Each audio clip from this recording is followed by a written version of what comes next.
Hello, everybody. Welcome to Sunday. I am Creep, and this is Zoe. Hello, everyone. And both of us just woke up, even though there's like a 9-hour time difference. We both just woke up somehow or another. Um, I've had a very busy weekend. Well, not exactly busy, but very sleep deprived. So I'm not quite with it. Probably not that you'll notice. but you seem so chipper. Well, I'm fine, but maybe recalling facts will be even less easy as it usually is. See? We'll see. We'll Okay. give you a test. Um, Okay. but yeah, so this is episode 38, podcast 451. Amazing Wow. that we've gotten this far into it. Why is it amazing? I don't know. We're kind of fucking It around. is. Good know it is. What else is funny is that we've almost been doing this show for a year week, and we only have 38 episodes. So Yeah. We've skipped a couple along the way. yeah, there were some moments there. But Yeah. so today the show we have some cool shit to talk about. We're going to be talking about newsletter subject headlines, um, some Amazon keyword categories that quite possibly could be new. I'm not exactly Ooh. sure. They're new to us, and Mhm. we're also going to have a guest on here in just a little bit. Um, Super Yay. awesome friend of the show, Char. Char. Char. So let's get right to it. We both had pretty hectic weeks. Hmm. Yeah. Kind of. You Uh, had a very hectic week. Mine was more just kind of little things that I took ages getting sorted out. That's just me. okay. We'll go with that. Mm. And then, but yeah, but one thing that I guess well, let's talk about that new category thing. So I was checking our shit on Amazon, and I went and I looked at kind of like what our rankings were for the first Black Star Canyon episode, and it was ranked like in the like 30s of a category I have never seen before, and that category was called a 90-minute read, and Yeah. and then in parentheses it said books with pages in between like 40 and 65 or something like that. Yeah. And I've never seen that category before. But since It opens. I'm gonna go back to the single episodes of stuff and kind of throw that in as a keyword because ranking and shit is fun. So yeah, I've And I never suppose heard of it's this. important. It's important because it lets people know what your stuff is quicker. You know, obviously, the higher the rankings, the quicker people will find your work. And this Yeah, is like, yeah, this opens a lot of possibilities, doesn't it, for people who are doing episodes and novellas and all sorts of short yeah. The story thing that work. makes me happy about it more than anything is that I'm hoping this will. I mean, even though we say all over the fucking place that this is a serial and this is an episode in the serial, I'm hoping that when people see that as a category on it, that we won't have as many people saying stupid shit like, that's not a book. You know Yeah. what I'm saying? Like, that's like, Now, do you think, that right, pisses me off more than anything. here's a question. Do you think using that, well, first part of the question is, do you think it is worth categorizing your book, you know, using that as one of the main categories, when one of the main keywords or the categories when you're titling a book? I don't understand the question. I'm sorry. Well, instead of putting, you know, horror and mystery or something like that, you would put horror and 90 Well, no. minute What? read. Here, let me actually try to find it real quick, and I'll tell you exactly what we do. Because remember how we did that episode on keyword categories? Yeah, that's what I'm trying to find out from you. Is it a category or is it a keyword that you can use? I mean, I'm sure it's both. You could put it in as a category if you want that to be your main category, but I would rather that not be the main category.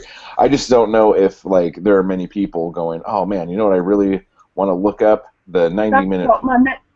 That's what my next question would be. Do you think that would be something that people shop for?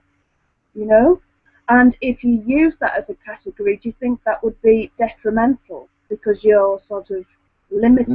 don't. But if you look at if you go to the Amazon page that has Black Star Canyon season 1 episode 1, when you go to most author or book pages on Amazon, down at the bottom there's a part that says look for similar items by category, and it'll list the categories you're in. And Amazon will only let you have 2 categories. Yeah. So usually most people it'll say like books, literature fiction, horror, or Yeah. books, mystery, thriller, and suspense, mystery. Well, ours, we have books, literature, and fiction, books, mystery, thriller, and suspense, mystery, books, mystery, thriller, and suspense, thrillers and suspense, suspense, Kindle store, Kindle short reads, 90 minutes, 44 to 64 pages, literature fiction, Kindle store, Kindle short reads, 90 minutes, 44 to 64 pages, mystery, thriller, and suspense, Kindle store, Kindle ebooks, mystery, thriller, and suspense, mystery, Kindle store, Kindle ebooks, mystery, thriller, and suspense, suspense. So those are all the categories that Black Star Canyon episode 1 is in. So basically, if someone types in any of those things, they could technically find yeah. But obviously books is going to be the biggest category in the world because that's their main category. But and we've managed to get into I'm just recapping for people who might not have seen previous episodes. Yeah. We've managed to get all those words by filling in the keyword section. Exactly. Doing the tags in the keyword section, but instead of doing commas in between, like after the 6th and 7th, you leave it open. After 6, you don't leave a comma. After and you 6, you don't leave a comma, and you can keep writing, and that way you get a bigger list of keywords that will tap in for when people are searching for your. But what I will say is that we didn't put 90-minute read or Kindle short reads into our categories. So because I never even fucking knew that has to have come in from either. The only thing I could think of is because this gets downloaded so often that Amazon just put it in there themselves. But I don't know if you remember. So we haven't done any of it. No, I did not put that in there. But I don't know if you remember, but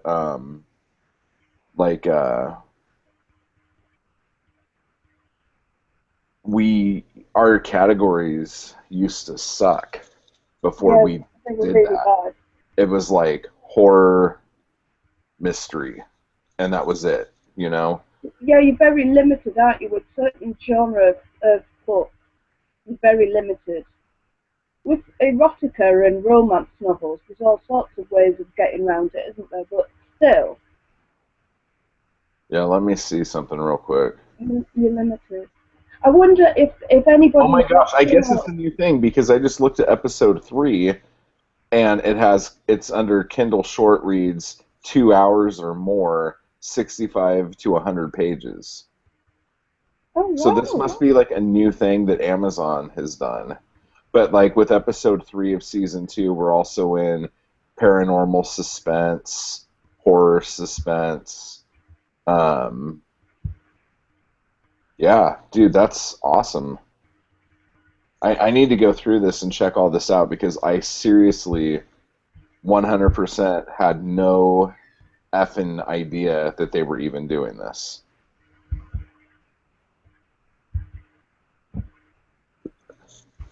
This is great. Like it's and then like episode 1 is in ghosts as well. Um, there's just a lot of awesome keywords that you could get your shit thrown into. And as far as, in case anyone knows or cares, today we released the season finale of season 2. Yay. Yay! So you could get the season finale for 99 cents right now. But the thing that I'm really happy about the most is that our retention rate is 100% for the second season. Oh, wow, that's so good. Yeah. So, like, I mean, obviously, I only have from episode 1 to episode 4 right now to judge, but we have sold as many episode 4s as we have episode 1s. So, and for those of you who don't know, the first season was not like that at all. Like, we No. got rid of a good billion episode 1s because it's free. Yeah. And then from episode 2 to episode 5, there was a real big drop after episode 3. But we've also sold a lot of the first season, so I couldn't tell if people were reading like episode 1 and episode 2 and then buying the complete season so they didn't have to keep buying the episodes or not. So being able to tell that right now has been really, really helpful. So next week when the complete season comes out, we'll see how that works. So that's some good shit. Cool. No, that's Also, awesome. do you have anything else to say about the keywords? Or any other No, questions about it? I'm just looking up now and seeing if I can find anything on it. I was just going to say, if anybody else has noticed this on theirs and they know anything more about it, please let us know. However way. I'll have to go into the KDP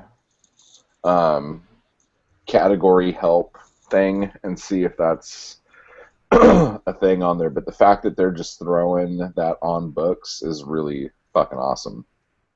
Yeah. Because that's just extra ways to find it. Next thing, there's only 1 week left to enter our Kindle giveaway. And to be honest, I'm super shocked at how little it's working. we offered to give away a Nook, something that no one ever fucking would use, and we had seriously like fucking like 10 times the amount of reviews for a fucking Nook, and now we're giving away a Kindle. Don't say it like that, because we were picking it up and that's a really good thing. It is a cool thing, but I'm just saying a Kindle is like 1,000 times cooler than a Nook. And the fact that, like, not that many, maybe a lot of people have a Nook or a Kindle and they don't fucking care. Let's go with that being the reason. Maybe that's what it is, but either way, we need more reviews. So if anybody is interested, that would be awesome. For every review you leave on one of our books, you get your name put into one of my hats that's really big, it's got a big fucking head. And next week on this show, we will pull out a name, and that will be the wiener of the Kindle. So. Yeah. It's got to be a review on one of our books, not on any of the Creeps films or music or anything like that either. It has to be on. It has to be on a book. It has to be on Amazon. And it has to be on Amazon. And for every review you leave, you get your name put into my big fat hat. So if you leave 5 reviews, you get 5 papers with your name on it that goes into my big fat hat. Yeah, I think we've covered that. Did I say I have a Very- big fat hat?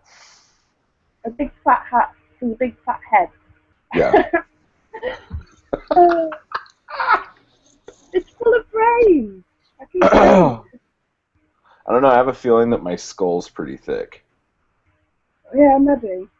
My skull could be like 3 inches deep, and I might have this little tiny brain just sitting in the middle there. Like a little brontosaurus brain. Totally. That's awesome.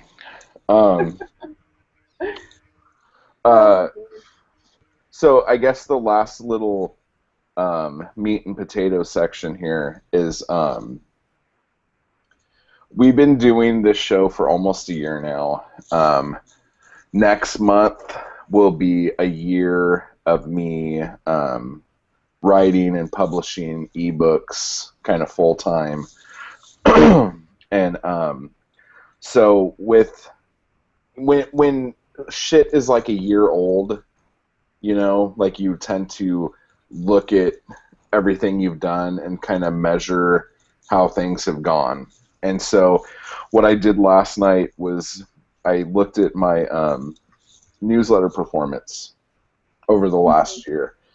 And like most people who start a newsletter, when you first start your newsletter, the first people on it are like your close friends, your family, and your really super hardcore fans, okay?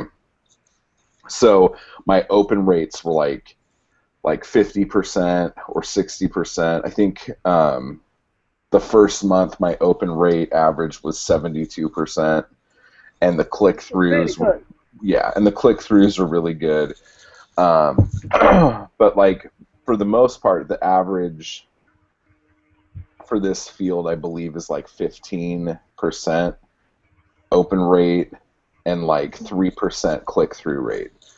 Well, I've tried a lot of different subject lines to get people interested into opening the emails and stuff, and what my little MailChimp graph shows me is that if I send out an email that says Black Star Canyon Season 2, Episode 1, out now, like, no one will open that email. Or, like, the opens will be very small. But if I send an email out that says, one of the reasons why I did this was because the last week's newsletter, which the headline was, "This is the best thing I've ever written," got the most opens since I started the newsletter, back when I was getting like a 72% open rate from like 5 people. Wow. So I just started looking at the subject lines, and some of the best ones were Zombies Anyone, when Zombie Alpha came out. Are You Shallow, when Shallow Jallow came out. What was another one? I think one was Are You Ready for Some Revenge, or something like that, for Bloodlust Revenge. Oh, nice. That one got a lot of opens and a lot of click-throughs. Yeah. But this last one I sent, I mean, the click-throughs were the highest that I've ever had. Like, I couldn't believe how many click-throughs I got. And so that means like someone opens the email and then looks at your links and then clicks the links and gets taken to a site. Yeah. So and that's what you really want. Just on a general observation of that, a question rather than a statement about how awesome your stuff is or what's happening. I think the questions work, but also not just saying like, "Here's my book, give me your shit." You know, it's more engaging, and I guess the best thing I've ever written worked well because I guess people are like, "Wow, I can't wait to see the best thing he wrote," because a lot of the stuff's shit. Like, no, that's not the reason. But I think people do that because personally, you know, when I get all sorts of emails from various different companies and what have you, and you just like think, not interested, not interested, not interested, you know, but something intriguing. I think it's not just the fact it's a question, it's like revenge anyone. It's like you can hear the mustache twirling, you know what I mean, as you're saying it. And I think people like that. It's Well, I kind of think too, like, it's hard for me because the newsletters that I subscribe to, I subscribe to them because I really like the people who are doing the newsletter, but also I'm always checking to see what's working and what's not. yeah. You know, so I'm like, again, like the worst cross section of anyone to see what's working and what's not Your because my brain doesn't motives are work like completely different. yeah, your brain So, doesn't work like a normal consumer. thank you. I But love that's a knowing good that thing. like my brain doesn't work right. I didn't say that. I said it was thinking. Yeah. Like, are you subscribed to anyone's newsletters though? I'm trying to think. I think I am, yeah, to a Or like fair few any people, but site or store or anything like that? yeah, quite a few stores, but I very rarely open them. Usually, if I do, um,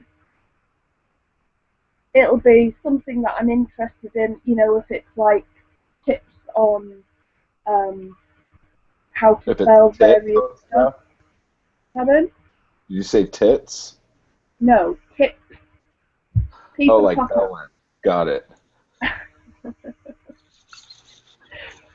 You know, like advice about how to learn how to sell things on my shop or various different things like that. But again, it's like it has to be worded, you know, in an interesting way. If it's just a statement about something being on offer or doing something, unless there's something in the title that I'm really interested in, it's not going to grab my attention.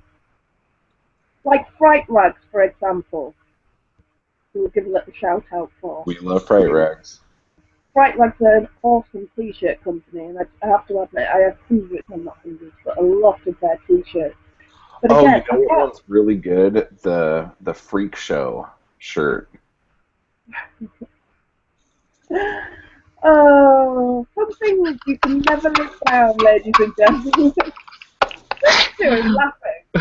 Some things you can never get past, and that is one of them.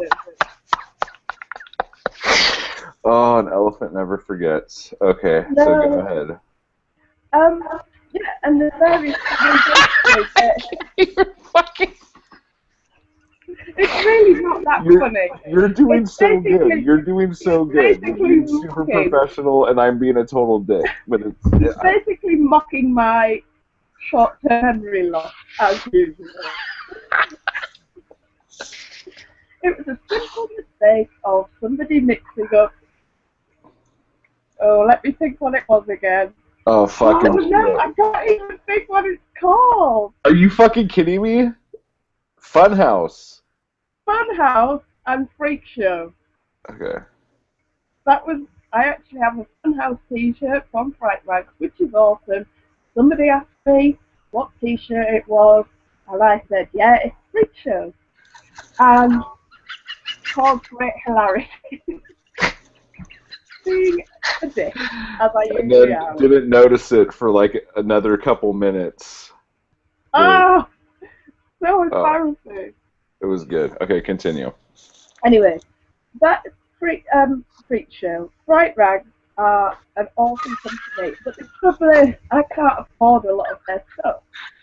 So I purposefully try and avoid stuff in their emails. I get emails all the time from them, you know, tell me what their latest t-shirts that are coming out. So yeah, but they do manage to drag me in.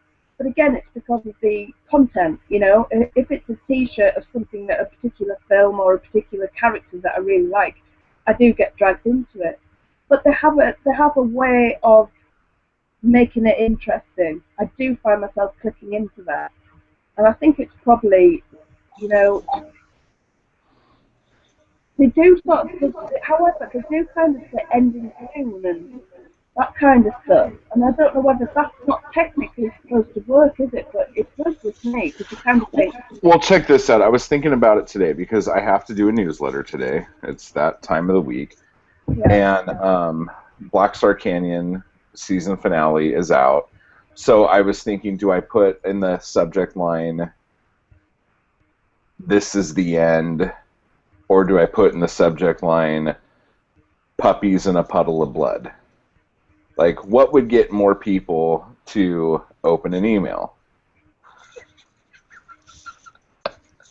that's a tricky one, because the puppies in a puddle of blood would probably do quite well. But I also don't want any unsubscribes. Yeah. Yeah, that's tricky. But I think, if you put, "Is this the end?" that would be quite something that people, with a question mark, I think people would find that quite intriguing. So you You think know? "Is this the end" is better than "Puppies in a pool of blood"? I don't know, I'm torn, 50-50, but I can't, maybe more 60-40 to "Is this the end?" with a question mark, because I think that means people have to click on it to find out what the heck you're talking about. Yeah. I know, it's tricky. I don't think there's any tried and true way of doing it, See, but I could do an A/B test on MailChimp, meaning I could do half my list with one headline and half my list with another headline and see what works. well, you can do that, because Should I do that? I've never done it before. why not? I mean, this Yeah, is fuck it. important. It's the season finale of Black Star Canyon. Why not just fucking do a whim test and see what happens? Well, you don't know which one's going to work anyway. Yeah. Yeah. I think it's interesting. I think even though it's quite scary to try new things, all this kind of stuff is really important information that you need to know. You know, Yeah. and Okay, I'll try it is it, and then scary that'll because give us something to talk about next week. we don't need things to talk about. We can talk about this stuff. It's just a matter of actually try to. Well, I know that, and you know that, but so I'm gonna go ahead and invite Char onto the Okay. show But I think that's a very valuable point. to do a test. Yeah, I think that would be really interesting. And I also think that people need to kind of get past that fear. When you're first starting to promote your stuff, you've got to get past that fear of things not working in order to get valuable information about what does work. Yeah. You I know? do actually have a thought on what does work. We've been What? doing. I mean, maybe I should save this for our 1 year anniversary show, but I'll drop the beans right now. Perfect. Okay, ladies and gentlemen, I'm about to tell you the way to sell hundreds and hundreds of books. Are you ready? Perfect. Have money to spend on advertising. I think That we've already seems to got this be. one. But I'm serious. Like, this is like the way to do it. You need to get your shit in BookBub, eReader News Today, Kindle Nation Daily. Then there's things like Book Blast, Kindle Fire Department. Fuck, even that dude on Fiverr I know. is I kicking think it ass makes. for us. We've said that before. People who have a bit of money behind them, that we're not talking thousands, we're just talking a No, bit like of money. seriously, like I mean, the BookBub ad once you get to that point is pretty pricey, but like Yeah. $300 is more than enough to really get your book out there. Can I just say, was it the Sell More Books podcast that you made me listen to before that was quite interesting? You know what? Yeah, they did. Let me. I found the thing that I wanted to talk about. Can I just They. mention this bit first about You the can do book whatever you club want. thing? He was saying that as far as he's managed to be really successful with 2 of his books on book club, because they have a really strict sort of acceptance rule. And it turns out there's only 10 to 15% of submitted books are actually accepted by them, which is scary. And how much is it? About 300? It depends on what kind of blast you want them to do for you. Right, okay. But yeah, it's upwards of $100 easy. And he said the ones that he got accepted, the 2 books that he got accepted, had over 70 reviews, at an average of 4 stars on Amazon. They had strong cover art and were well edited. This is Brian Cohen, wasn't it? Yeah, Brian Cohen's shit. If you don't know Brian Cohen, he I can't even remember the name of his site. I'll fuck it up just like his partner fucks it up on the show. But basically, Brian does, he's written, I think, 2 books on writing prompts, which is something I think we should talk about on a future show anyway. Yeah, I do as well. It's really important. And I would love to have him on to talk about it. So maybe I could finagle that.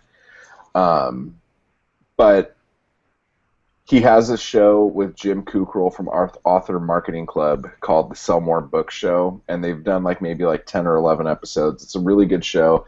It's super concise and compact. It's like a half hour long or 15 minutes long or something short, like that. Isn't it? It's just that it's loads of information. It's just a really good show. And Brian is an awesome fucking dude. So, yeah, get on that. But the one thing that I heard on the last show, they had this thing where big companies are changing the way they do stuff on social networks. And the big thing is that page likes, Twitter followers, and stuff like that don't matter, and they don't convert to sales. So there's people who try to get thousands of Facebook page likes, and they want to have thousands and thousands of followers on Twitter and all this stuff. And what the studies have shown, and I think this was a Gallup poll that actually figured this out, was that none of those numbers actually have any effect on how much business you're actually doing through your social network. And really, it goes back to engagement. So, if you only have 10 people on your Facebook page, but you're engaging with them weekly or daily and having a personal bond with them, those are the ones that work. And there's Char. I think. Hello? Char? Char? Char? Char, we see you, but we can't hear you. Oh dear. This could be the new mic problem. Yeah, in case you guys don't know, Google Hangouts always has a problem, and this might be one of them. It sucks. Sorry, Google Hangouts, but it does. Yeah, so basically, while Char's fiddling around furiously with the microphone, I'm sure. Oh, she's probably screaming right now. I know, she'll be going crazy. These are things quite important. Oh, she's there. She's there. And we can see her. Cool. Yay! Char. I have my headset on. Quit screaming. Oh, am I yelling again? I still fucking do that, don't I? Yeah, that's okay. I'm turning you down. Oh, whisper. It means turning you on, so. Char, we're very excited to have you on the show today. That's This awesome. is going to be really good. Yay. All right. Look, I cleaned the apartment for you, creep. Oh, wow. Yeah. Wow. Everybody welcome the lovely Char onto the show. Cool. Yeah, just Char. The lovely Char, just Char. Just Char. Yeah. So how's it going? Very well, thank you. I was just going to show you, I just loved what I got from you. Can you see that? It's got my name on it. It's from Creep. Oh, is that the piece of paper he put in? Yeah. So I want to put in like 5 more of those for that freaking Kindle. I didn't want the Nook. I want the Kindle.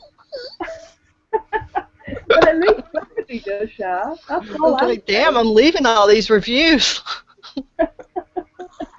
Awesome. So I know. is your book live yet? Yeah. Yeah. Is it? Uh-huh. Woo! Yay. Congratulations! Yeah. I posted this morning. I was like, have you ever did you hear me scream or something? It's like you would have if you were in the subdivision this morning when I found out that I went live. This That's book awesome. I've already is... sold one. Yay! No way!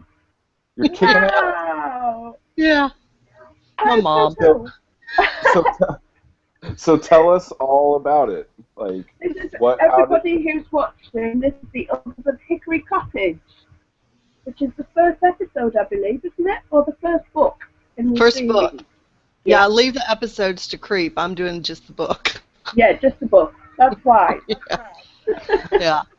Okay. Well, it's a all really cool story. So, a few months ago, Creep and Zoe, well, actually, Creep told me I had to tune in to the show because there was going to be homework.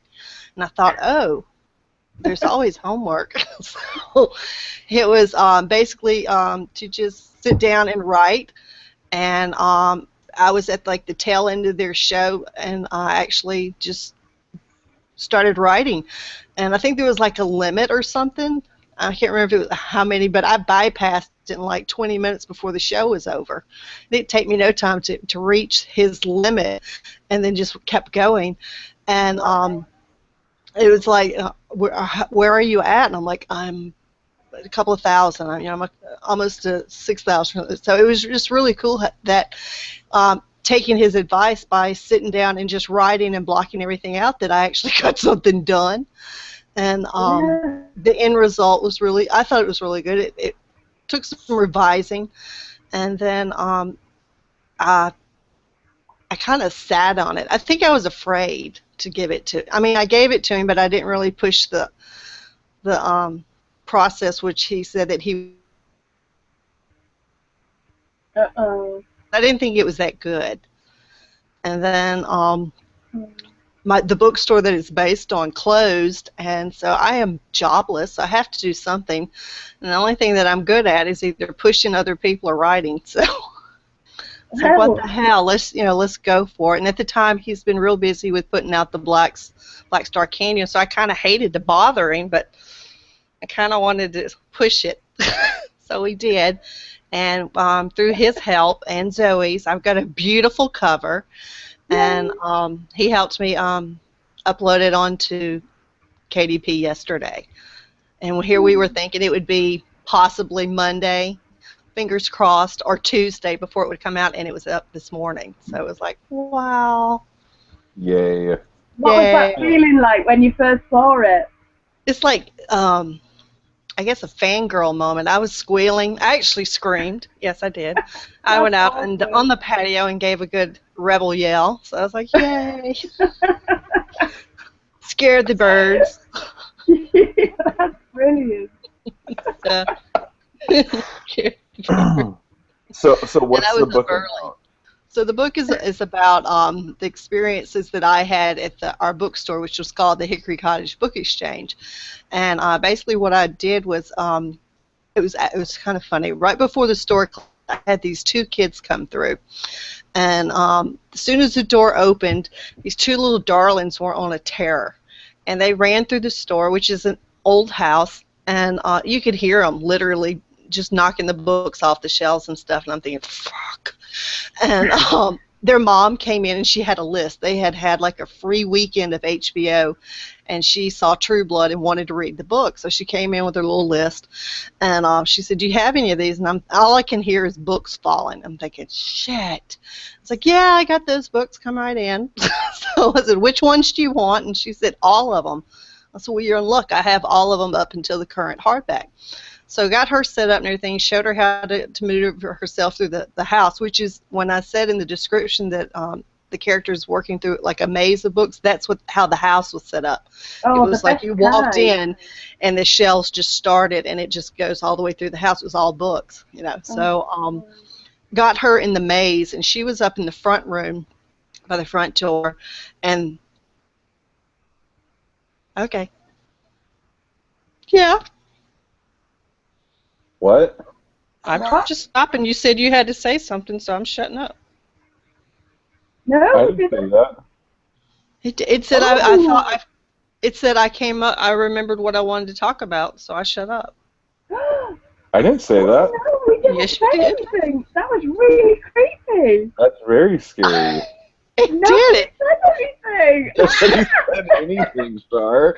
I'm serious. It creep goes. I remember what I wanted to say, and I said, "Oh, okay." So I shut up. Oh no, he really didn't. I was watching him. I can see him. Oh Oh, that's wow. really crazy. Carry on with the story. Try not to think about it. Well, we've been charred.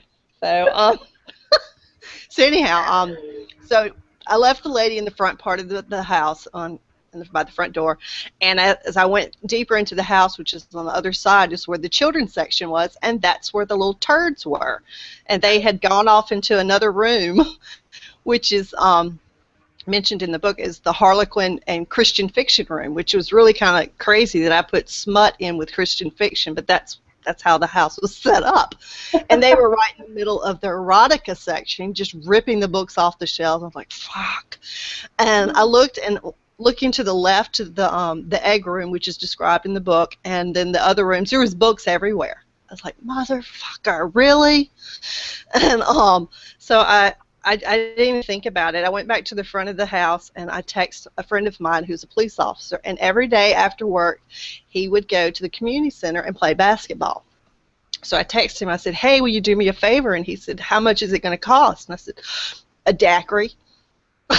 And so he said, all right, I'll go buy the Rainbow's daiquiri and get 2 daiquiris, and what do you want me to do? I said, I want you to pull up on the corner of the house and park, and don't pull into the parking lot where anybody can see you. And he's like, oh, this is nasty. I said, no, just do it. And take your basketball and go to the side of the house, and I'm going to send you a text, and when you get it, all I want you to do is throw that ball up on the roof so it makes a noise. And then after a few minutes, I want you to really pound the roof. And he's like, oh, okay. All right, so he did, and he came to the side of the house, and I could see him, and he's waving with his ball and everything. I was like, yay. And the kids were ripping and raring, and there was and I can't think of the title of the book, but on the front of somebody's children's book, there was like an ugly ogre or something. And I grabbed it off the shelf, and I said, hey. And they're like, what? And I said, you see this book? And the little girl's like, yeah, smart ass. And the little boy, I put the little girl at probably about 10, and her little brother, I'd say about 6 or 7 or so, and old enough to know that they shouldn't have been tearing up somebody's bookstore. So she's like, yeah, I see that book. And I said, mm-hmm. You see what's on it? And she goes, yeah. And I said, do you know what that is? And she was so funny. She goes, it's an ogre. I said, an ogre? Oh. And she said, yeah, an ogre. And I said, huh? I saw it on Lord of the Rings. So, you little smart ass. And so my friend, I could see him standing out in the yard like, what do you want me to do? And I said, they couldn't see him. So I said, all right. So then I reached in my pocket and hit the phone, and he got the buzz. And so he just starts throwing the ball up on the roof, and they kind of looked. And I said, well, you see, I've got 2 of these things in my attic right here, and the ball's just hitting the roof, thump, thump. And I said, when naughty little children like yourselves come in my bookstore and you tear up my store, then I just think naughty children. And the thought goes up into the attic, like right up there, because we were right under the attic hatch. And I said, then these 2 giant ogres come down out of that hatch, and if you don't pick up all these books, they're going to eat you. Now, I've just told 2 kids that live in my town that if they don't clean up their mess, that there's big old ogres are going to come down out of the attic and eat their little asses. And so she said I was lying. She goes, you're lying. That's what adults do to make us children behave. And I thought, well, is it working? And she said, no. And then he just nailed he hit the roof, and now he's hitting the side of the house, and it's just getting louder and louder and harder and harder. And I said, oh, no. And the little boy's like, what? I said, you woke up Boris. I said, he hates kids. And I said, oh, no, you hear that on this side of the house? And the little girl's like, yeah. I said, that's Lon. He hates them even more. Now you've got them both up here. They're coming. And so my friend Tucker's outside going up and down the side of the house, throwing the ball, just boom, boom, boom, boom, boom.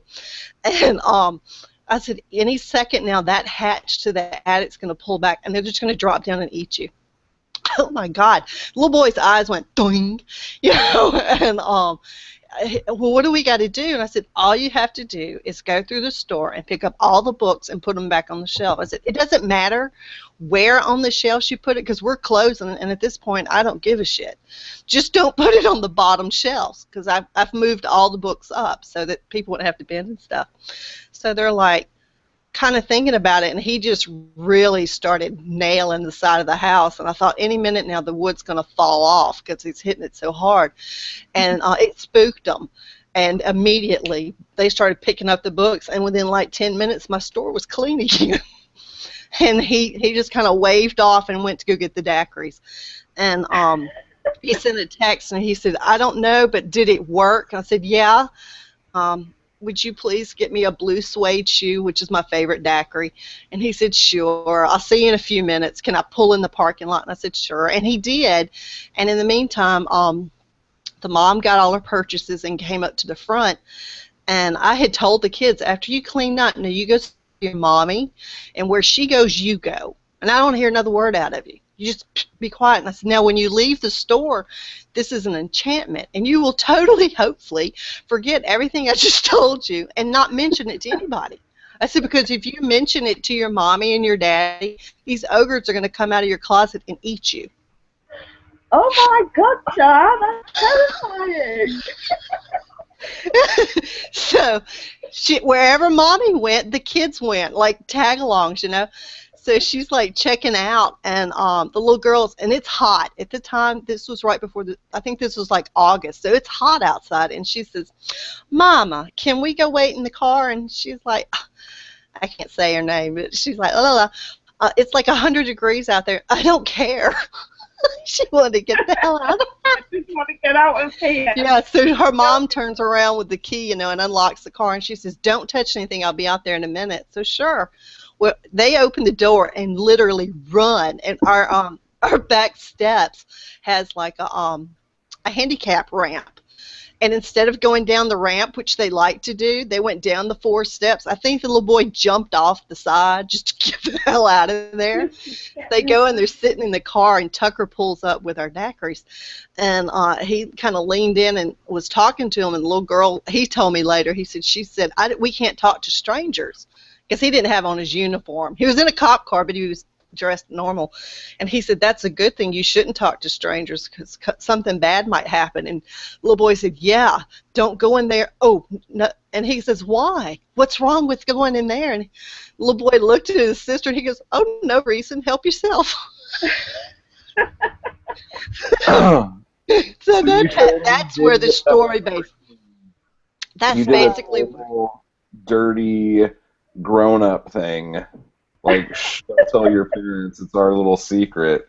That's creepy. I totally turned it round into being Yeah. the wrong thing. What you did? So basically, yeah.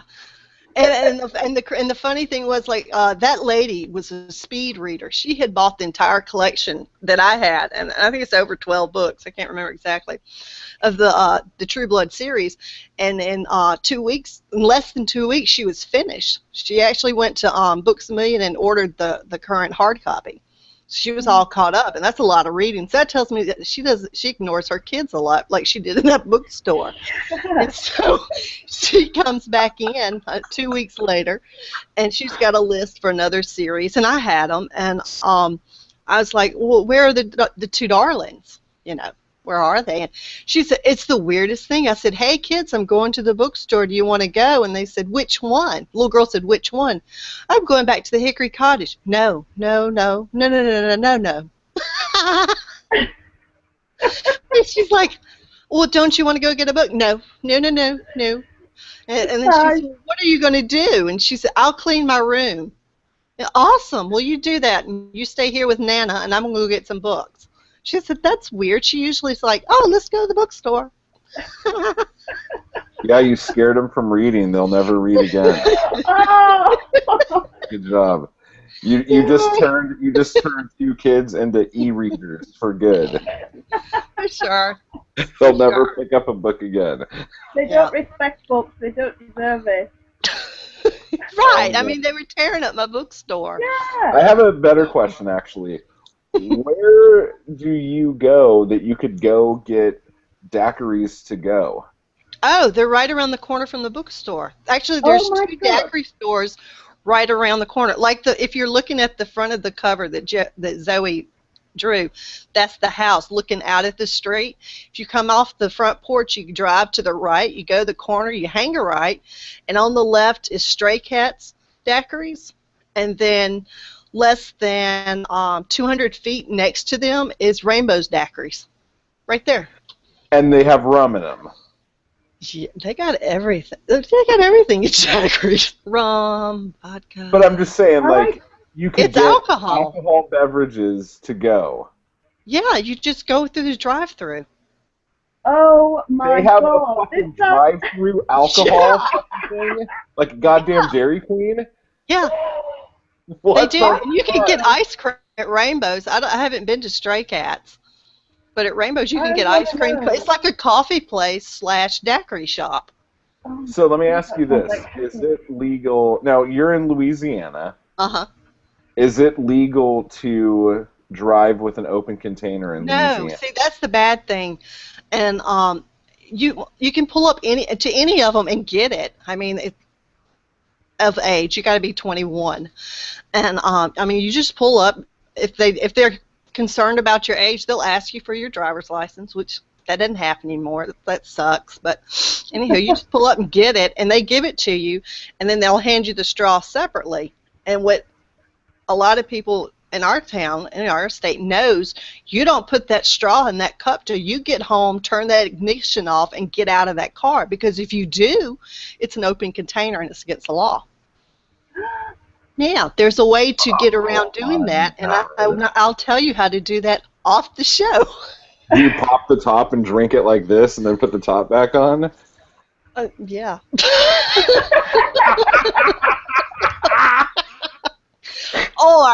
Or you very gently pop the top of the top where the straw goes in, and you just sip it. But if you get pulled over, and I'll tell you this because Tucker actually did this to somebody. If they think that you're drinking out of a cup, and most of them are styrofoam when you get them, so if a cop sees you riding around town with a white styrofoam cup, then most likely it's a daiquiri place, unless you go to like daiquiris and creams, and then they've got their logo on their cups. So if you pick that up and drink it, then you're going to automatically get pulled over. So, but he pulled somebody over one time, and the guy had been drinking out of his cup. Like me, he had stuck his tongue down in the straw part and was just sucking it. So he pulls him over, and he said, how you doing? He said, fine. And he said, have you been to the daiquiri shop? And he's like, yeah. And he said, yeah. So, you don't put your straw in it until you get home and get out of the car. He's like, right. He said, can I see your cup? The guy got real nervous, and he said, it's just your average styrofoam cup. It's nothing unusual about it. He said, let me see it.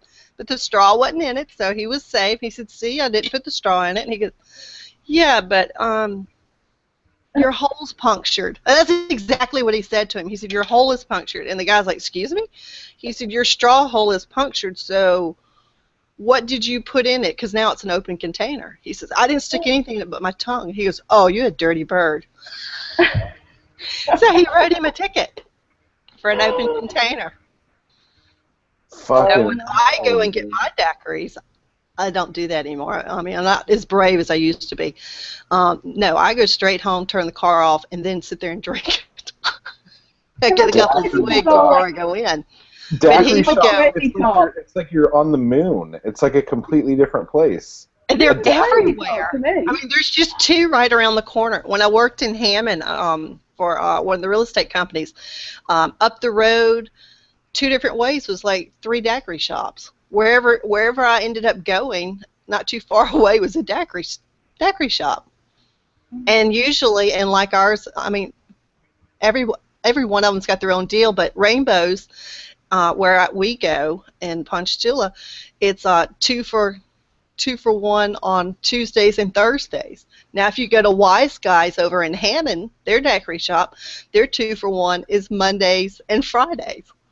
So if you know all this places and you like to drink daiquiris daily, then you get your specials all during the week.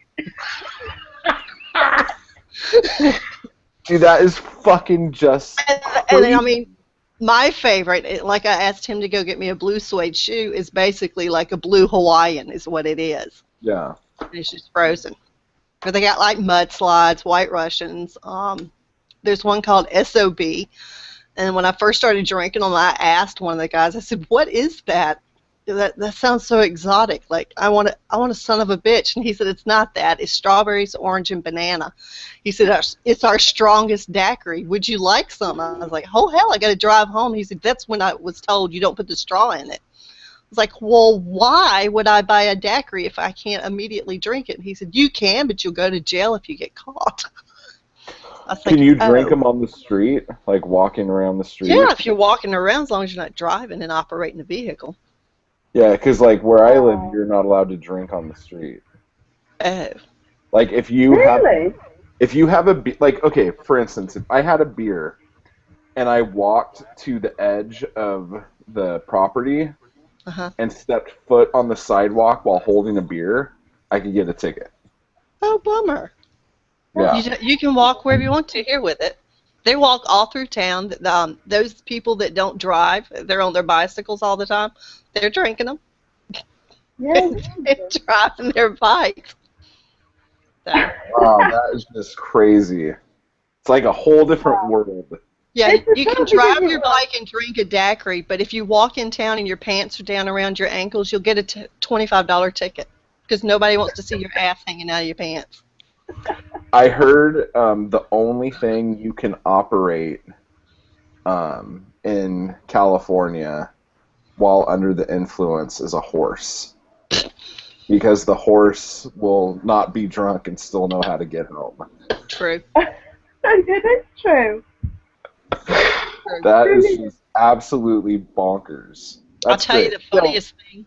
We were I was late leaving work one night when I was still at the bookstore, and so darkness has fallen and everything, and I kept hearing this clackety clack sound, and it was getting really close, and so I went and stood out on the front porch and was looking, and it was like, okay, this is not racist, but this is true. There's like a herd of horses just running up the street towards the main street, which is also Highway 22. And I was like, holy shit, there's a bunch of runaway horses. And then as they got closer, and I could see better once the street lights hit them, it was black cowboys, and they were racing to the main street. When I mean black cowboys, they were black. Smooth, Wow. Char. Smooth, huh? It was. I was like, holy shit! You know, these horses are just taking off. I don't know if it's like a motorcycle game, but with horses. I don't know if it's something like that, some kind of organization. But there they were, just a whole bunch of black guys on Right dark there. horses at night. That's It was the Like kind of drag video. racing. Yeah, it was awesome. I yelled at one. I was like, whoa, what the hell? And he's like, whoa, what's the matter? And I said, that's awesome. He said, yeah, we blend. We're the Night Riders. I was like, holy shit. Oh my fucking god. He Yeah, said, that's- hey, do that's we the- make your that's the night? book I was like, too. yeah. But you could see that where they were running on the horses, their spurs. I mean, not their spurs, but their shoes. It was sparking in places, so it looked really cool. It kind of looked like what was it? What's that? Ghost Rider. When Ghost Riders are running, and you know how it gets fiery underneath their hooves. Yeah. That's what it was sparkling like on the street. It was really neat. Wow. So you never know what you'll see at Hickory Cottage. Night Riders. Yeah. Definitely. So they The Night definitely, Rider, the Night Riders of Hickory Cottage. yeah, There. they will be further down in this serial, so they'll show up So eventually. Hopefully, if there's a tell us streetlight. about. Oh my God, you too.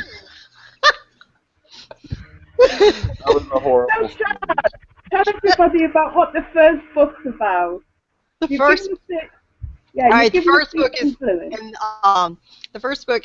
I even mentioned where the story kind of comes from because it actually happens in the story, but it's just that there's these two ogres. They live in my attic, but they don't really live there full time. They come and they go as they please because there's a portal in the attic. And in the next book, I think that there will be more of an explanation of how I met them and Yeah. discovered and stuff. And the story for that's really quite funny. And but in this one, it's just like giving you a little bit about basically that they're there, and there's two of them. And then the thing that's happened is they were hired because Hickory Cottage is an equal opportunity employer, right? So we even hired ogres. So when their job basically is to scare the children that come in there, like the sweet little darlings that I talked to before we close, and make sure that they don't tear up the store. They're there basically to scare them, and they come down, or what they also do is they can just materialize and come up out of the shelves, and that'll come out more in the second book because that's how I meet them, and they scare the shit out of me. They just showed up, but they're basically there just to make sure that the bad kids are good. But what has happened is now Boris, even in his world, and Boris is supposed to look like Boris Karloff. And Yeah. Zoe drew him beautifully. He looks great. And he looks like he's baked, half baked all the time because his eyes are kind Yeah. of shut. And then Lon is the other one named after Lon Chaney Sr. And he's got one big eyeball that you can see. And then the other one, his eyelid's been ripped off because he got into a fight with this creature. So all that's explained a little bit in the first book. But Boris has decided that he likes to well, he did in his world. He liked to eat children. He was a predator. He would hunt them and he would eat them. So what he's done now is when he comes down to scare the children, he will take some hair, like a little DNA kind of thing. That's what at first I thought it was, but now he just uses it for a trail. He'll smell it, and then in the evenings he'll follow the trail and go to where the children live. And after their parents put them to bed, he just materializes into their room. He comes out of their closet. He comes out from underneath their bed, wherever it is that scares children the Oh most. my God. For me, it was the closet. So he comes Yeah. out of the closet, and he'll wait till they're asleep, and he'll disrobe them because when he takes them back to the bookstore, he goes in the attic and he goes through the portal that way, so he can take the children back to his world, and he has them ready to go in the boiling pot. Well, if he's got to take their clothes off, then that just takes time, and he's usually in a hurry and he's very hungry, so he takes them nude and throws the little happy asses into his boiling pot live, and he cooks them. Then he eats them. Oh my So God. the problem This for is Char is, terrifying. the problem for Char is she finds out that this is going on after finding out that there's 3 children that are missing in Ponchatoula, which is where the bookstore is situated. So, and the bad thing about that is the cops that are handling the case are 2 of her friends, Jackson and Tucker. And when she finds out what's happening, she's got to protect the ogres. For one, Boris has really put her in a pickle because if that he can't really be caught, but she can, and she can lose everything. And if she tells Tucker and Jackson what's going on, then something bad can happen to the ogres, or so she feels like she's got to betray the 2 cops to keep them off the trail to protect their employees. Yeah. Now you put a legal disclaimer in the beginning of your book, right? That says this is not Yeah. wrong. Yeah, kind of. But it's funny because Jackson and Tucker, I have their permission to use their names and their likenesses and stuff, and some of the things they've told me, so it's okay. And then like the children that the story was based off of me lying to them at my bookstore, I changed their names. And then there's another character who pops up. His house is behind my bookstore. In real life, the man that lived in that house was the one that rear-ended me, and he's also the publisher to the local gossip. We all call it the gossip rag. He calls it a newspaper. So he's in the story. I just changed his name, and the sad thing is something happens to him, and Well, now I may he not does. have, yeah. So something, not really, it happens to somebody in his family. So Well, let's I just hope kind those of, kids don't go missing. yeah, I do too. I hope not, because they can go to the Hickory Cottage now. It's closed, and I'm no longer affiliated with it. They probably think that the ogres ate you. Probably. Those kids are probably horrified, and they've probably told all their fucking friends, and now like they have to oh, don't whistle when you go past the. I know. I bet they like creep past and or run past at night time. It's Like, like, I dare you to spend the night in Hickory Cottage with the ogres. No way. Oh no, my mom, like I said, my mom's already bought it, and my dad's seen it, and he thought I dedicated it to my dad because he bought the bookstore for me 12 years ago, and so all these crazy experiences, I would come home and tell him that this customer said this or this one did that or something like that. And he said, you should write this down. And I said, well, I have been. He said, you ought to write a story and call it Book Junkies or something, and just be talking about the public. And I said, yeah, or we can do it a different way. And he said, whatever, you should be writing all this down. I said, I did. So he got a little bit of a giggle this morning. So my mom's reading it, and she's getting through it, and she's like, there's a part where Tucker goes in the first book, he's in the children's section, and he smells something. And the bookstore previously, before we had it, was a daycare. And then the room that was the Harlequin and the Christian fiction the romance room, once upon a time it was where they trained the kids to go potty. They had in that room installed a little miniature potty, and that's where they potty trained them. And no matter how many times we've bleached, cleaned the tile, cleaned that room, and then it's connected to the bathroom on the other side of the wall. No matter how many times we do it, you can still occasionally, at certain periods of time, you can smell tinkle. Or, in Tucker's case, he smells dirty diapers. And when you smell dirty diapers, that means Boris is in there. But they don't know that.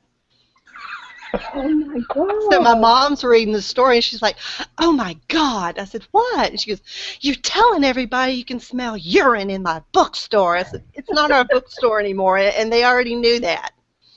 Anybody that came in the bookstore on one of those days. If it was really humid, it would really leak like diapers, huh? That's awesome. And then she's reading it, and she would read a little bit because she was doing other things at home. And I went over one time to see what she was thinking, and she says, I cannot believe you used the F word in that story, my mom. And I'm like, really? I thought I took all that out. And she's, no, you used it. So I go, and I'm looking on the iPad, and I'm reading back, and I was like, I don't see it. I was like, Mom, it's fart. Everybody says fart. She said, no, it's not fart. I said, is it fuck? And she said, don't say that in my house. I was like, okay. So I kept, and it is. It was something that Tucker said. He's like, oh, fuck. I was like, oh, shit. Oh, well. My mom's the same way, though, with the fart word. If that's the F word at my mom's house. Like, they fart. You're like, kind of thing. So, yeah. Yeah. So, yeah, Imagine fart and the F word. Hear me now. So, yeah. Would I you use both of excited them. to read it then, Char? So far she's liked it. When Sarah was going back, my daughter was editing it. She's like, this is so boring. I said, well, it's not anything you're interested in. She was never really interested in working at the bookstore or being at the bookstore unless it was during Strawberry Festival, because the bookstore is 1 block away from the fairgrounds where all the action was happening. So that was the only time she wanted to be there, so that she could go to the fairgrounds and spend our money. So, but when we first got the bookstore, which was kind of funny, was my mom, she likes Elvis, and somebody gave her one of those life-size figures that you, like like the poster things, and so we stuck it in the front door at the bookstore, and he had on the gold lame suit. So when you drove by, it was young Elvis in living color in the front door in his gold lame suit. And so people would stop. That was one of the ways we would get them to stop. And at Strawberry Festival for the first year, we're like right on the corner of West Hickory and North 7th Street. And after you can't go past North 7th Street after our corner because the traffic that's where they cut it off, where you couldn't come in and park and stuff like that. So we were told that we wouldn't be able to leave the bookstore or be able to come in. So we went in that Friday for the first year and took our air mattresses, and I took my twin bed up there, just the mattress, and we camped out for the weekend thinking that we couldn't leave, but we could. That they fucked with us. So there we were, spending the night in the bookstore, and that Friday nights for the first night at Strawberry Festival is family nights. And that's when generally everybody in town comes with their kids, and it's fair and carnival stuff like that, and they have bands and stuff. And the local guy the local Elvis impersonator, Brandon Bennett, was playing. So Mom said, "We're going." I said, "You go. I'm going to hang back here at the bookstore and just read."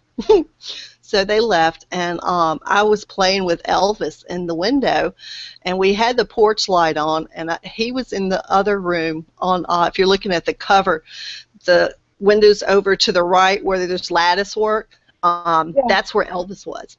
And this guy was totally drunk, and he comes up in front of on the sidewalk, and he could see Elvis.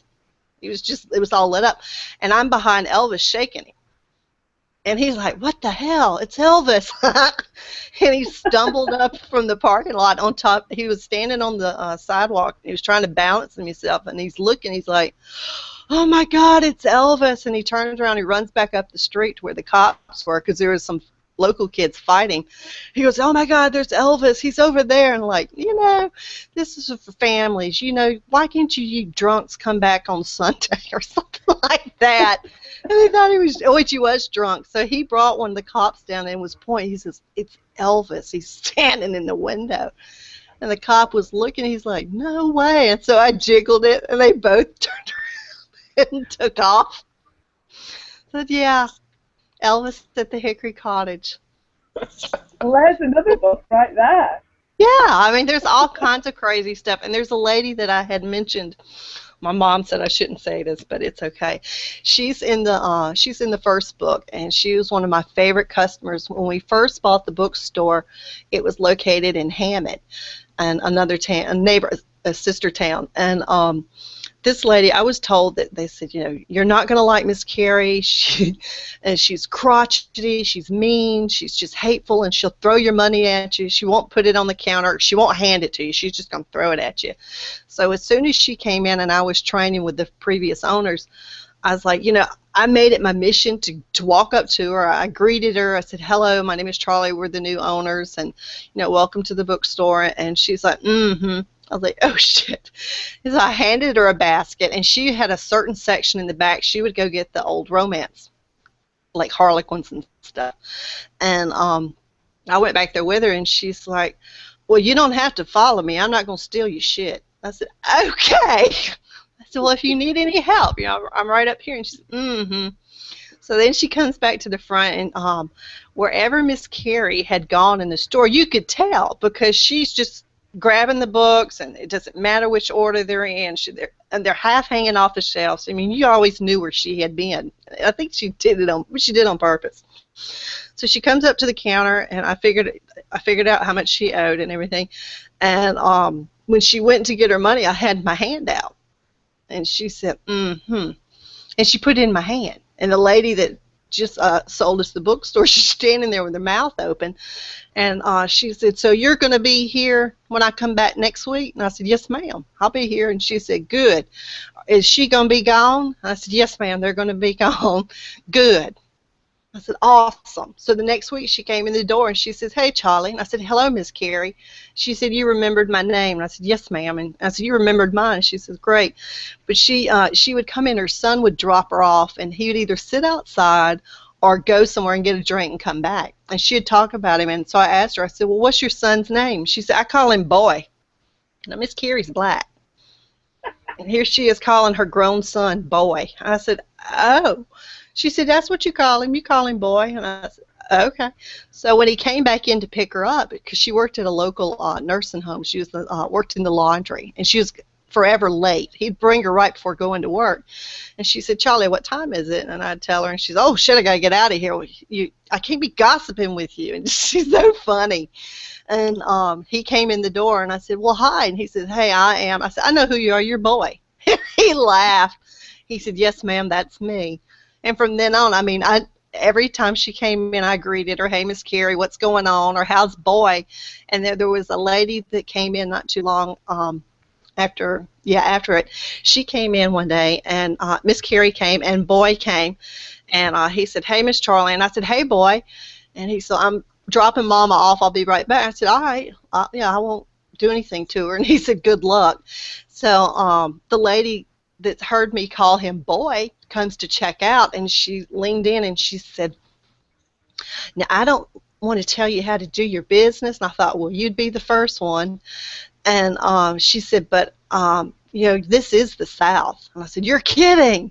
Holy shit, really? I didn't know that. And she said, you might not want to be calling him a boy, because that's a racist term. I said, a what? That's a racist term. I said, okay. So when he came back to pick her up, the lady was waiting for her husband to come pick her up. So he walked in the door. I said, hey, boy. And he goes, hey, Charlie. And I said, what you drinking? He said, orange drink. I said, oh, wow. You got any fried chicken to go with that? He cracks up. Yeah. So here we are making comments back and forth. And that lady, her eyes got big, and she's like, oh my God, well, I hope you don't take offense to what she just called you. And he said, that's my name, lady, boy. That's my name. And I don't like fried chicken with my orange drink. I only like fried chicken when I get grape drink. And her eyes got big, and she's like, are you funning me? And he goes, no, ma'am, I would not be funning you. I said, are you bullshitting her? He goes, no, I would never bullshit a white Southern lady. Wow. So they're in the book, and it's just like another day or something that Miss Carrie's been in there, and I do call him boy. But it's not to be like that lady termed it as a racist. It was just a term of endearment. And I see him now. If I see him out and about, I know his name is Charles, but I don't call him Charles. He's, I'd say, mid-20s now, mid-20s, mid to late 20s now. So yeah. So as far as your book goes, what kind of marketing plans do you have for it? Like what's your plan to push it? I have no idea. Do you mean I have to do that too? Well, I mean, you were talking about a launch party or something like that. Yeah, I'm looking at that. But I had a lady tell me that she was doing a launch party, and it's really cool. This lady was actually recommended. Her name is Leslie Whitaker, and she does launch parties. And I was like, well, I'm on a really tight budget, as in $0, and she charges $50. And it was not something that I could do this time.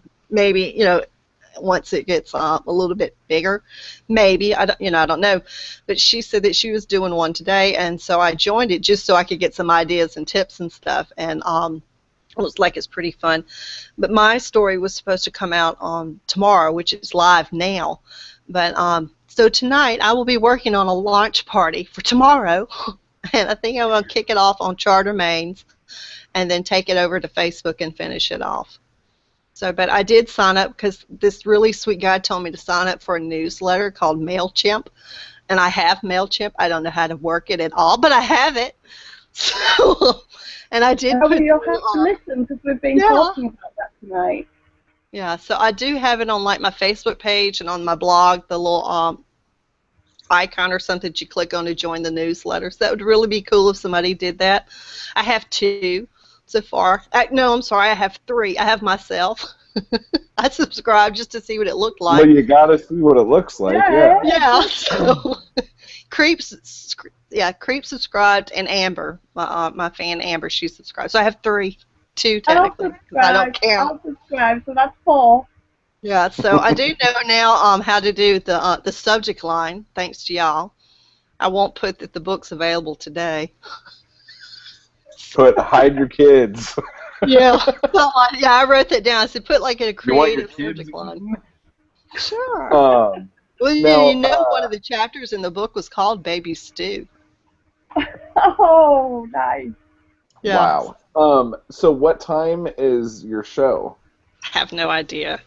I hadn't gotten that far yet. Okay, so Yeah, we'll eventually, do all in the that. next 24 hours, Yeah. someone will know that Yeah, you're I will doing put the an I event. will post links and everything up on the Char Remains Facebook page, and it'll be on my author's page, and naturally it'll be on the everything will be on the blog, the Facebook pages and stuff. But tomorrow is my mom's birthday, so I'm not quite sure if we have anything planned. So once I know for sure, then I can put a time and everything up.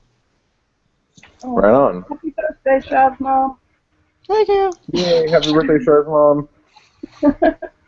Right on. So So other than what have that, you got? What have you got planned for the series? How many books have you got planned so far in your head? I'm Would you up say? to I've drafted up to 6, so I don't know if Okay. I'll actually go to 10. It could, Yeah. and Now, it are could you still be a little bit trying to? shorter. Are you trying to do those once a month? Yeah. Once, let's see, that other nice guy that told me about MailChimp told me about this really cool program called Scrivener. Oh, how easy it is. That is a bitch to learn. But now I got a little bit longer. Look, I'll show you. I was going to ask you that. How was I the had to get one of process? these. You see that? It's supposed to Yeah. be so easy, right? It's supposed to be so easy. It's got this big ass book, and it's like not. Fuck, that book is huge, dude. Like, what do you need all that for? So I thought, well, I wanted this to come out on my mom's birthday. So I was like, let's really rush it, and I pulled it up, and so I've got the Scrivener, and then I went to YouTube, and everybody's talking about how easy it is. I was like, awesome. So I got this easy dummies guide, and it's like, all right, here we go. I go to do it, and I'm like, oh shit, I think I just fucked it up. This is not working. So then I deleted it, and I was like, oh, God, this is supposed to be so easy, and I'm using those stupid little index cards, and I'm clicking on it, and nothing I type is showing up. I was like, screw this, just forget it. And then I sat down, and I said, no. I was like, Creep can do this, and all the other author friends are using it. What's my problem? And then after If Creep 8 could do it, it should be really easy. well, you're Isn't it? smart. You're smarter at it than I am, obviously. You may be younger, but you're smarter. I'm dumber. So here I spent a weekend trying to figure this stupid program out, and at one point I think I posted, I am 10 seconds away from screaming, fuck it, and smashing my head into this computer because I can't figure it out. I saw that. Oh dear, things are going And I too well. didn't want to call him and say, hey, will you tell me what to do? Because But she's been so but busy. you're on PC, right? You're on PC? Yeah. Okay, because the PC version of Scrivener is way different than the Mac version of Scrivener. Right. And when I first got Scrivener, I got it on my PC, and everything I was looking up, like all the YouTube videos and all this other shit, Or for Mac. it was all for Mac. And so it was like saying, oh yeah, just click this and then open Like, this it's and blah, not blah, blah, there. blah. And it's fucking not there. And it took me months. Like, I don't know if you remember this time last year, I was fucking pissed off for like a good 3 or 4 months. Right. Like, just like, I don't think I got into Scrivener until like December, because before that I was using Notepad++ and Calibri to do. I tried and Calibri that and I was a couldn't figure it nightmare. out. I got rid of it quickly. Yeah, But you weren't the super only nice. one. Who was it? Johnny Truitt. They said to get Scrivener. Because I do listen to other podcasts, but this is my favorite because y'all are just so much better than Aw, most let's of not. them. Oh, No matter what But you some know what? Yeah. no matter what some retard thinks, I like Oh y'all's my God. podcast better. I did say retard. If, I didn't but say his name. on the self-publishing podcast, the chick who wrote that Scrivener for Dummies book, they interviewed her. Yeah, talk to Gwen. her She's about really that. cool. I've got a bunch of her Have you guys. heard that episode? You Yeah, should go back and listen to that episode if you haven't. I listened to it. Okay. Yep. So I want to master the Scrivener before the end of July so that I don't have to ask you to do it for me again. It's Are you funny going because to as soon write as them you on figure Scrivener it from out, now on? what's It that? looks like it would be a really great program. I mean, I've talked about it a lot There's on really my show the other only night. there's really only a few things you need to know how to do. It's like with anything Right. else. Like, yeah, you have Microsoft Word and it has all this shit on top and fucking Right. all this other shit, but you never use any of that stuff. No. And like with Scrivener, like it has a lot of cool features, but what you need to actually just put your book in it and compile it, like it's like a tenth of what's really there. Right. So like it once you figure that out, it's really not hard. You know what? When you start plotting the next book and writing it in Scrivener, let's just talk really quick, Okay. and I'll just like go down a list of like what you need to do to just make it work. Now, see, he offers this stuff, and then you see what I see what he's doing, and then I see what his schedule's like. I feel like shit for even asking you because you're so busy. He loves it though, Char. He's like a crazy person. He can't not do that. No. So I He's hate like a to crazy- bug you, but you're like the smartest person I know. That's not true at all. But you know what? Well, okay, Oh. you and Zoe are like the smartest people I. Oh, no, that's definitely not true. It's going Smartest too person in a far. freak show shirt. Oh shit! Don't bring that up. That was funny. But, That's so bad. It's not But funny making fun of people with short-term memory loss. Oh, It's somebody goldfish posted. syndrome. I thought about that after he started talking about the T-shirt. Somebody posted earlier that if you sniff rosemary, it'll help your short-term memory. And I responded with, you know, if my dad pulls up and sees Mom in the herb garden sniffing the rosemary, I hope she remembers to tell him why she's out there sniffing the rosemary. That's my problem. I'd be like, can't remember why I'm out here. Oh, this smells so good. Why I'm here, I might as well Try it, smell the though. rosemary. Yeah. Yeah. Well, she's got it right there in the Totally front yard. As soon as you walk up the front porch steps, right there in Mama's little flower garden, there's rosemary on one side and basil on the other. Oh, love. So what is the next book called? Book 2. Awesome. So the book is out now. It doesn't officially come out until tomorrow, but you're Right, but planning it's on live having the other one out by what, like the 28th or 29th, 30th or 31st of July? 30th. That's the Yeah. goal. Is the 30th. Yeah. Wow. Sounds good. Now, I want to know, what are we doing for the cover shot? We're just gonna take off one and put 2. That's what I like to hear. I don't know. I was going to ask you some things to see if we could play with it because I just love it. And my mom and I were looking at it when you sent for the first draft. Zoe said, "Oh, here's the first draft, and please tell me if there's anything that needs fixing." And I'm looking at it and I said, "It looks fine." And she's like, "Really?" And my mom, she's I know, like, I was like, "Well, can you do this?" And I was like, "No, let's don't do anything else. It looks fine." And then Zoe did add at the bottom where it says Hickory Cottage book Hickory Cottage book 1 or something like that. And I said, "Oh, that looks good. Let's go with that." So I thought it would be kind of cool is like maybe in the next one if it's focusing on like one particular ogre in particular, just to have just him on the front and then maybe take one off. yeah. Or something like that. But I love seeing the house. The house is like it's I the know. center point. It's the main character kind of. So I don't want to take really the house enjoyed off. It looks seeing it. really The house- good. The house looks, and because you said it was so personal and everything to it, it makes such a difference as well. And Yeah. I think that's come across from the writing, you know. The Right, fact that you can picture what you're talking about. And that Zoe, I mean, I know there's a lot of people that do cover art and stuff, and I wish I could do it, but I just cannot. But she actually listened. When you find somebody, they'll actually listen, because I looked at the picture and I was like, wow, it looks kind of gray. I was like, duh. In the first chapter, it's talking about the gray skies gathering at the bookstore. So I was like, oh, she listened.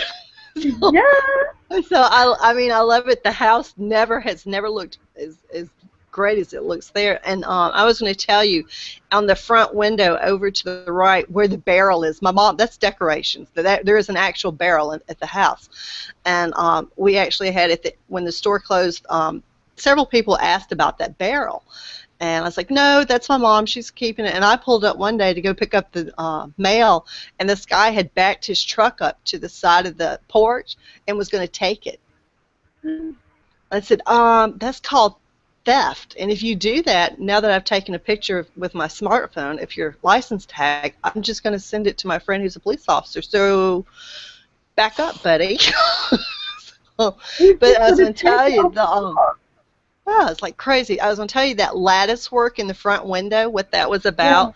We put shelves in that front window, and the books would fall off because there was like a space from the frame for the window frame, and it created somewhat of a gap.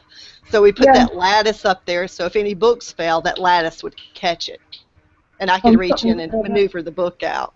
So on the other side of the house, in the side window, there's lattice work on that too. And when we went in and started taking the shelves and stuff down and the books and everything, Daddy, he said, "Do you know how many books are between the window and the lattice?" I said, "Probably a lot." And he said, "Yeah, there's about 20 books in the window that got stuck." Wow, that's great. It was super sad. October 1st was the last day. I mean, I went over there, and just for, I guess, shits and giggles, because nobody showed up. It was sad anyhow. So there I am. I'm in this bookstore that I've been in that house since Katrina hit, whenever that was. I never can remember the date. I just remember when she was coming to town, we were unpacking the bookstore. We had just moved there, and so we'd been there since Katrina. And so every day for 5 days a week, I was in that store. And, October 1st signified that I wouldn't be coming back October 2nd. So it was really sad, and I cried and everything. And then when we had to, the book sales, we sold our books for half the cover price. And when it got down to it, I was telling people, you just pull up to the front porch with your trucks, your cars, whatever, and for $25 you can fill your car up, front to back. Just take them, because we had over 1 million books in that house. And when it came time for October, I said they've got to be gone by October 1st, and they just weren't moving. I had customers that would come in there, like mainly my regulars and stuff. One guy came in, and he had come every day for a week. He'd been there when I marked the books down to $1, to 50 cents, to $1, to $25 for a trunk load. He came in and he said, "How much do you want for your Westerns?" And they were over in the room that I call the egg room in the book, and off to the left.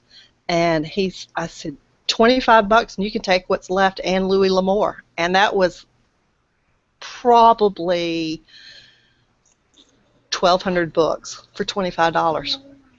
And most of them looked like they'd never been cracked open. So, it was sad to have to see that.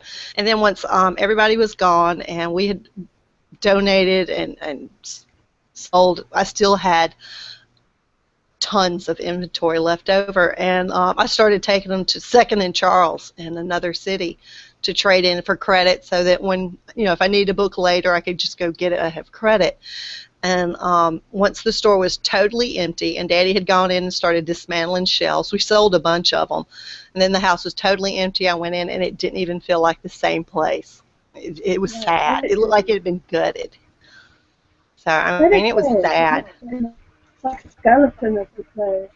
Well, it took the lattice down. I was like, shit. Now it's just a house again. So, but with this story, with the serial, it's like it's almost like I can go back to it for just a short time. Even if it's just like 10, 20 minutes to read it or to write about it, I can still go there.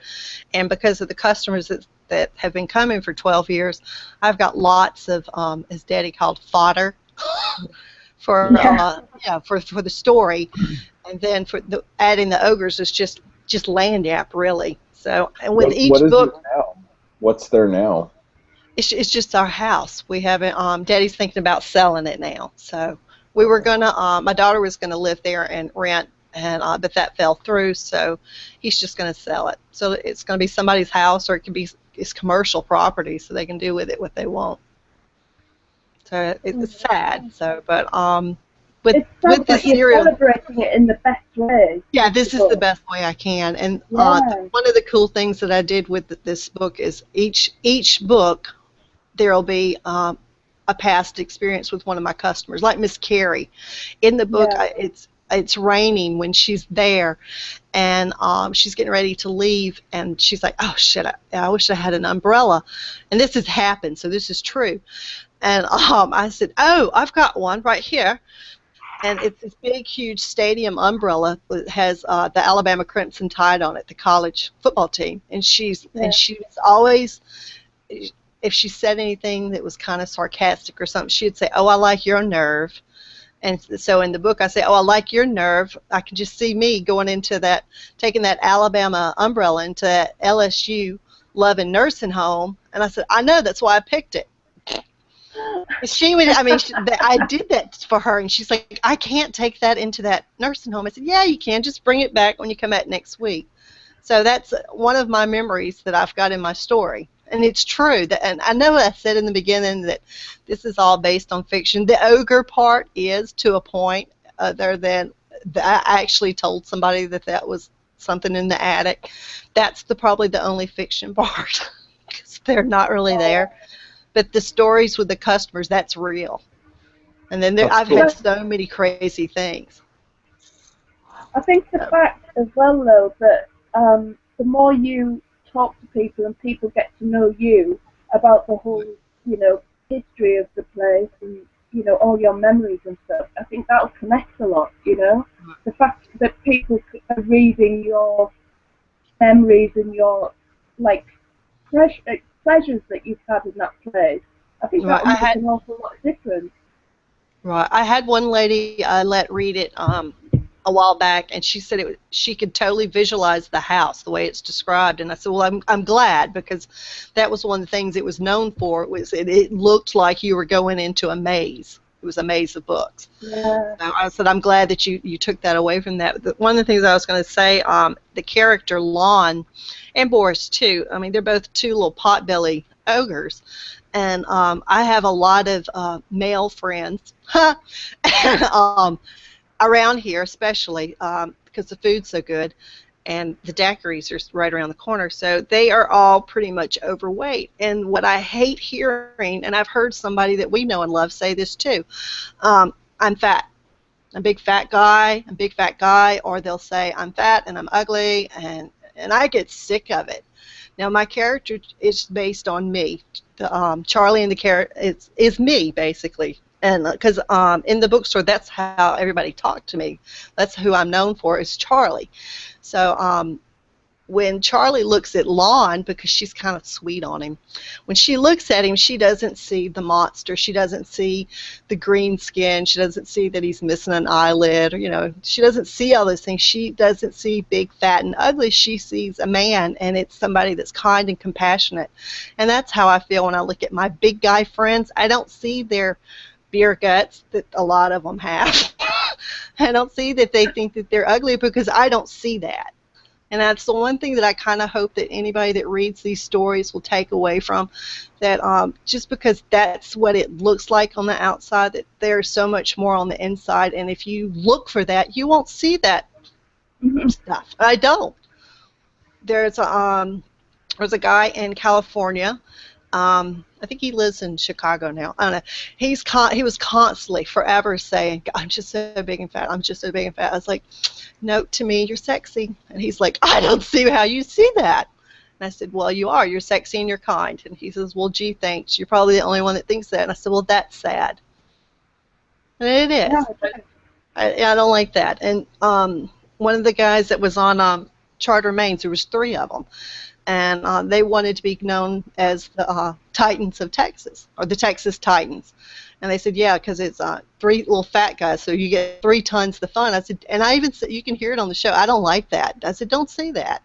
I said, no, don't say that, because that's not how I see them. That's not how I would want to be seen. So Lon represents my big guys. Oh, it's a Boris. totally different. I haven't quite figured out Boris yet. I don't know how to. I can't relate him to any of my guys because I don't think any of them have eaten small children and cats. No, he's mean. he's a wee bit of a bastard. I kind of think of him a little bit as my ex-husband, just a little bit. Not that my ex-husband ever ate children, but I do know he ate a cat. So there you go. Oh, that's bad enough. So how can people find you? You can find me on my blog, charharden.blogspot.com. I'm on Facebook as Char Author. Facebook won't let you just go as one name, and so I put what I am, so you can look me up that way, or the Char Remains Facebook page. Well, right on. As well, I just wanted to ask, how have the shows that you've been doing with authors doing their readings? They're doing quite well. I mean, Do you enjoy was them? really surprised. Yeah. When I first came to Horrorphilia, about 4 years ago, I didn't think that I was going to stick around long to do reviews. That was just kind of a lark. And they were big into podcasting, and Jason was the editor, and I said, hey, I will give you reviews if you show me how to podcast. And he's like, oh, awesome. What kind of shows do you want to do? I said, I want to interview authors. I said, I'm a bookseller. I want to talk to Sandra Hill. I would really like to talk to Joe Hill, Tim Dorsey, and all these people that I read. I'd like to be able to do that. Can you show me how to do that? And he said, sure. But by the time I actually learned how to do it, I was so immersed into the indie horror film that I kind of pushed the authors back. And as it got closer and closer, knowing that my bookstore was closed, and I said, I just want to be able to hang on to them because I'm having to get rid of my books. So if I could, just figure out some way to incorporate the authors in, then I won't feel like I'm totally losing everything. And so one of the things that I was finding in researching and stuff was once somebody puts a book out, that's not the end of it because now they've got to market it. And then, how many different ways can you do it? We've got Facebook, and like Creep and I were talking about, Facebook's got it all screwed up now that you're not seeing all the posts. So all these posts that you're posting out with your links and, you're talking about your books, how many people are actually seeing them? Yeah. And then what if you don't know how to manipulate social media? Like I've got an author, she's like, I don't know how to do all this. And you tell me to go and sign up for MailChimp, and I don't know how to do it. I said, well, hell, we'll learn it together because I don't even know how to do it. But I was told to do it, so you do it. So everything he tells me to do, I tell her to do. So trying to find a platform. And when she tells me I don't know how to do it, I said, don't feel bad because I don't either. And, but I think that they need a platform, and whether it's me or any other podcaster out there that likes horror, or I mean, it doesn't even have to be horror. It could be any genre. But if you're a reader and you have the means to podcast, then I suggest that you have an author on the show and do something to help promote their work. Because just because you've got a book and it's available, that's not the end of it. Now the hard part is you've got to talk about it, you've got to post about it. And then when I found out just by reading, a lot of people say, well, join the Facebook groups, like for the horror books or for the romance books. And so I did. I went like crazy joining all these groups. And then they all have their own different kind of rules. Like Lena was saying last week, some groups you can only post your links on Wednesday, or you can only post something on Thursday, or they don't want you posting links, period.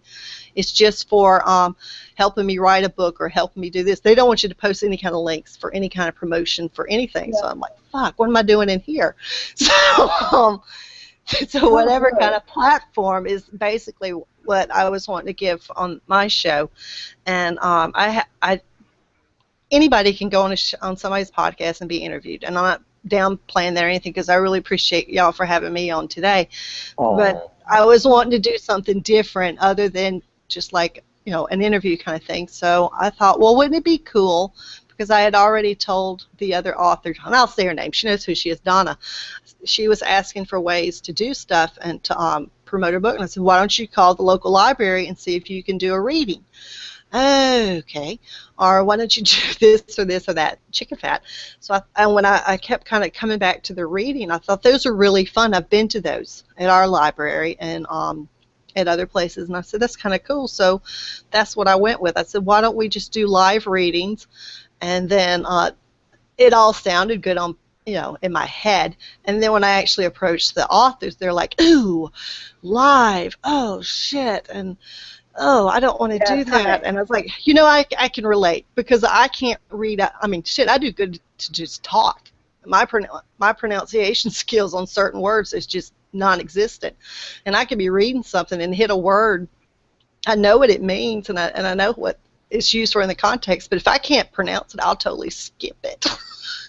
So, because I don't want to look like an idiot, and they were saying their biggest complaint was, I don't want to do it live and sound like an idiot, or I'm shy. And I said, well, do an audio, just record yourself, send it, and I'll upload it. And then if you want to come on the show, that's fine. If not, then I can introduce you as Maggie May, and this is her excerpt, blah blah blah, or something like that. And so they did. In the first show, I crammed in 15 authors plus myself in 2 hours, and that's hard. And they only had less than 5 minutes to do their readings, and I said, well, this is just a test to see if it would even work, and it did. I think we all but one author, his phone kept cutting off, so he wasn't able to do his. So technically, instead of 16, it was actually 15 that got to talk. But the feedback that I got was really awesome, and the most of the feedback that I got was outside of the country. Russia loves me for some reason. Russia likes me. Russia, Britain, England, Scotland, Singapore, Iran. Yeah, that's the new one. Iran, Australia. What was the other one? Japan. That's the new one. They all said this is really cool. It introduced us to a bunch of English authors that we had never heard of.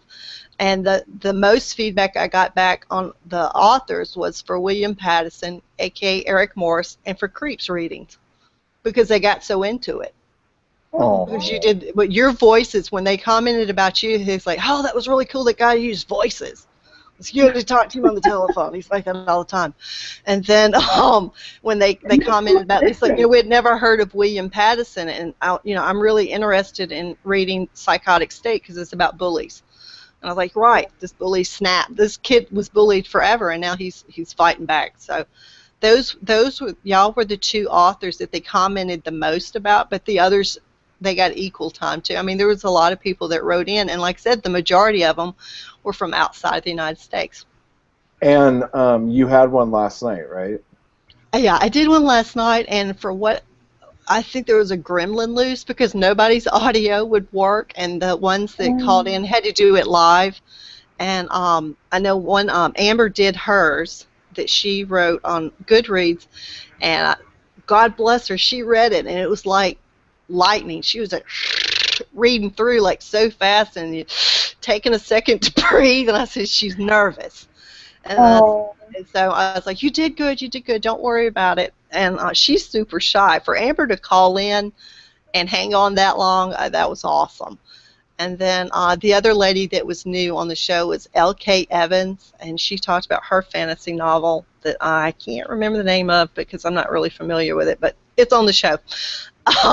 She was a little nervous, and so I was going to just talk about the book. I wasn't going to actually do a reading because I didn't want to sound like an idiot, but everybody was having to do their reading live and was worried about the same thing, so I did it at the end. And I told them, I said, we're running out of time, and I'll do my reading at the end, and I will actually read so that, I don't look like an odd duck. But I had to commend everybody that ended up doing it live because it is hard. It's one thing to say, I'm just going to do a reading, and then you look over it and it's like, okay, there's nothing that I can't mispronounce. Everything looks good. It's going to be easy. And then you do it, and then something screws up. It's inevitable. But for anybody that came on and then did it live after they didn't want to do it live, it was awesome. Yeah. So, yeah. It's a great idea. Well, it was a lot of fun. Yeah. So I said I'll just make that like a summer series or something, and then just, and if they keep wanting it, then I'll keep doing it.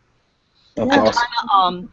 I've backed off of the horror reviews like really much, and it came to a point where I had to decide that am I going to write full time the book, I've got a filing cabinet right here, and the last three, it's a 6-drawer filing cabinet, and 4 of the drawers are full of notebooks bigger than this. They're like the 5 subjects, huge, and they're full of story ideas. I said, am I going to continue to fill more notebooks with ideas and write reviews for somebody else's dream to come true, or am I going to finally say enough is enough and let's turn those into stories? So And I let's get them on basically, Scrivener. huh? Let's get them on Scrivener. Let's get them on Scrivener. Yeah. Easier said than done. You So did yeah, it. so the story's up. It came out a day early, and I am retired from review writing. It's done, and I might do an occasional one. And Good you know, I job. still write my reviews for Black Star Canyon because I love it. So you know, I won't be totally done with it, but I'm not going to be as like gung ho as I was before, hanging out all night on Facebook waiting for a new movie page to come up just so I can say, hey, can I review this? I mean, it was awesome while it was going on. I enjoyed it. It filled a need for a bad situation, and it made everything better. And I met a ton of people that I probably never would have ever met online or even offline. I've been able to see some of them offline, and it's cool. And it's a little sad. It's kind of like the closing of the bookstore. I said, but you know, like I told my parents, I said, I've got these stories in this file cabinet, and it's a shame that they're just in there and that somebody else can't enjoy them, because some of the ideas are really pretty good, if I say so myself. And I do. Exactly. Right And I on. can write anything. Like Creep can just go into Starbucks and talk about something fantastical, and I just want to go buy it. I can do that too at a certain point, and I can write about anything. I'm working on the ogres, of course. I've got a novel that's in effect that I got an idea while I was at Texas Frightmare. I'm working on an erotica serial. I've got the TP Brigade that I mentioned about toilet paper rolling that happened in high school. That's going to be a teen serial. So, I mean, I've got all these different things going on, and my attention span's about as short as his. After a certain point, I go off on something else. So I'm writing about all this stuff at once. Possible. And that's how I read. Now, I'm reading 12 books right now at the same time. Oh. And they're all different.